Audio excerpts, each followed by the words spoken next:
اللہ ہی عزتوں کا محافظ ہے، مگر یہ بھی سوچ لو ذلیل بھی اللہ ہی کر دیتا ہے اگر اس کے احکام کے خلاف گئے تب۔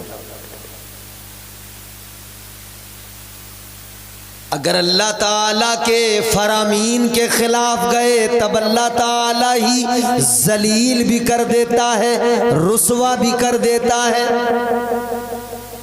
دیے سے لو کبھی طوفان سے طاقت چھین لیتا ہے، وہ ظالم بادشاہوں سے حکومت چھین لیتا ہے۔ بہت ہی سادگی سے تم گزارو زندگی اپنی، ہوا میں اڑنے والوں سے وہ شہرت چھین لیتا ہے۔ وہ اپنے نیک بندوں کو کبھی رسوا نہیں کرتا، مگر بھٹکے ہوئے لوگوں سے جنت چھین لیتا ہے۔ تو یہ بھی خیال رہے، یہ بھی یاد رہے، سارے بیاہ میں ساری شادی میں غیر شرعی کام کر کے اور پھر تم سمجھتے ہو کہ تم نے بڑا تیر مار لیا۔ جتنا تم نے راستوں میں کھڑے ہو کر ڈانس کیا ہے، اتنا ہی ڈانس اگر تمہارے گھر میں نہ ہو تب کہنا۔ اور ہوتا ہے میاں، اور ہو رہا ہے، آپ بھی دیکھ رہے ہیں، ہم بھی دیکھ رہے ہیں۔ مگر جانتے ہو ایک پرندہ ہے، ایک جانور ہے، اس کا نام ہے شتر مرغ، جانتے ہیں آپ اسے؟ وہ جب کوئی ایسی سچویشن دیکھتا ہے تو اپنا سر ریت میں ڈال دیتا ہے، ریت میں اپنا سر گھسا دیتا ہے، یعنی وہ سمجھتا ہے کہ اب مجھے باہر کا کچھ دکھے گا نہیں، تو سمجھتا خطرہ اب ٹل گیا۔ تو کیا ریت میں سر ڈالنے سے خطرے کبھی ٹلے ہیں؟ جی بھائی، ریت میں سر ڈال دینے سے خطرے تو نہیں ٹل جاتے، سچویشن تو جو کی تو رہتی ہے۔ ہم لوگ ریت میں سر ڈالے ہوئے ہیں، ابھی پتہ تو ہے خطرہ ہے دائیں بائیں، اگر ریت میں سر ڈال دیا رہے جو ہوگا کچھ نہیں، دیکھ لیں گے۔ ریت میں سر ڈال کے سوچ لے کچھ نہیں ہے، سب ختم ہو گیا۔ عزیزان گرامی وقار، غور فرمائیے، ریت میں سر ڈالنے سے کچھ نہیں ہوگا، بدلنا پڑے گا، اپنے آپ کو بدلنا پڑے گا، اپنے طور طریقوں کو بدلنا پڑے گا، ان رسم و رواج کو۔ آئے کہاں سے رسم و رواج؟ ہمارے یہاں ہندوستان کے اندر ہمارے ساتھ بہت سارے مذاہب کے لوگ رہتے ہیں، اور ایک میجر مطلب ایک جو ہے ہمارے یہاں جو مائنورٹی میں ہے کمیونٹی، وہ ان کی بہت ساری چیزیں، رسم و رواج وہ مسلمانوں کے یہاں پائے جا رہے ہیں۔ کیوں؟ جہالت کے سبب، جہالت کے سبب۔ عزیزان گرامی وقار، ذرا غور سے سنیے، میں نے عرض کیا یہ شادی کرنا نبی کی سنت ہے تو سنت کے طریقے سے کرو، اور نکاح کرنے کا حکم اللہ تعالیٰ نے دیا۔ اللہ نے فرمایا تمہارے درمیان جو بے نکاح والے مرد ہیں جن کے نکاح نہیں ہوئے، اور وہ عورتیں جن کے نکاح نہیں ہوئے، قرآن کہتا ہے ان کے نکاح کر دو۔ کیا ہوگا؟ قرآن کہتا تم نکاح کر دو، نکاح کرنا تمہارا کام ہے، بعد میں دیکھتے جانا اللہ تعالیٰ انہیں فقیر سے غنی بنا دے گا، فقیر سے غنی بنا دے گا۔ ہمارے یہاں تو سوچ یہ ہے لڑکا پیروں پہ کھڑا ہو جائے تب شادی کریں گے،